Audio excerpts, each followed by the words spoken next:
Hello and welcome to my in-service on the Zoll AED3.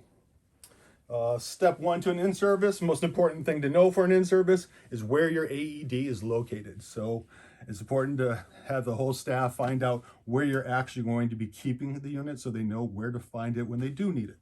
The unit, it does its own maintenance, so once a week it's going to do a self-check. So you just need to walk by the unit and make sure you've got a little check mark in this little window here.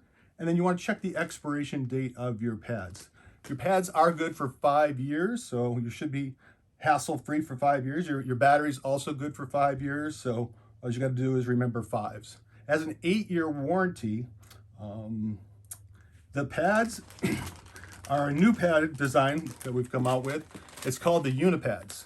These Unipads are actually good for both adult and pediatric, so you don't have to have 2 different sets of pads lying around. This will work for both.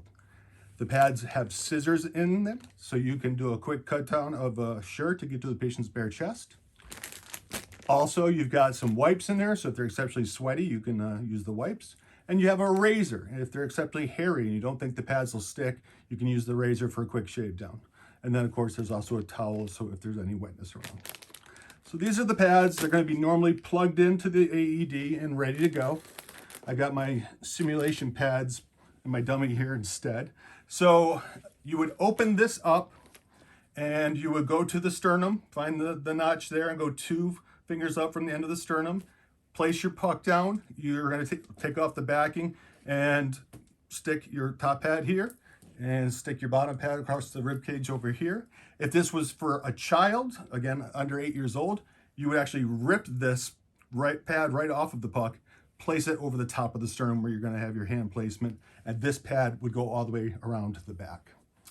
If this was in PEDS mode, if we do end up switching into PEDS mode with this button here, it will automatically drop the joule level down. You don't have to worry about a filter or anything like that. So the first shock would be at 50 joules. The second shock would be at 70. Third would be at 85, and it would just ride at 85 at that point. If we kept it in adult mode, it would do the first shock at 120 joules, then 150, and then 200, and it'll stay at 200. The unit, it does CPR feedback. So with this puck, we are getting CPR feedback. It's actually going to give you a metronome, so help you get to your 100 compressions properly. It'll also give you a depth gauge right here at the top corner of the window. And there's going to be 2 little marks, and you're going to want your depth of compression to get there. That's letting you know that you're getting in between 2 inches and 2.4 inches. If you don't push hard enough, it's going to give you feedback and let you know. And you'll see that in just a second. So I'm going to turn the unit on.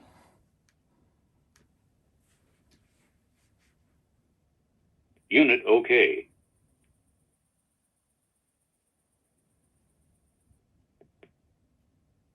If patient is a child, press child button. So again, that would be this button here.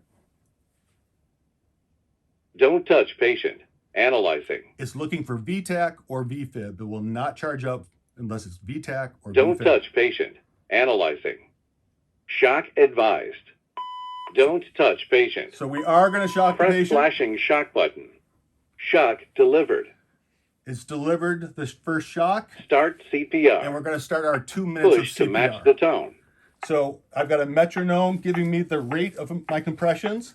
I'm intentionally going to go shallow and not hit those marks. Push harder. So you can hear it say push harder. Push harder.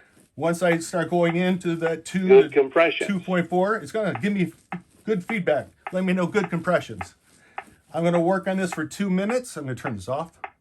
Unit powering off. At the 2-minute mark, it's going to have you stop compressions, and it's going to possibly shock again. So we'll do another analyze and shock. And you'll just stay on that cycle until you either bring the patient back or help arrives. The pads are single patient use, so you're just going to peel those off, unplug it and throw it away.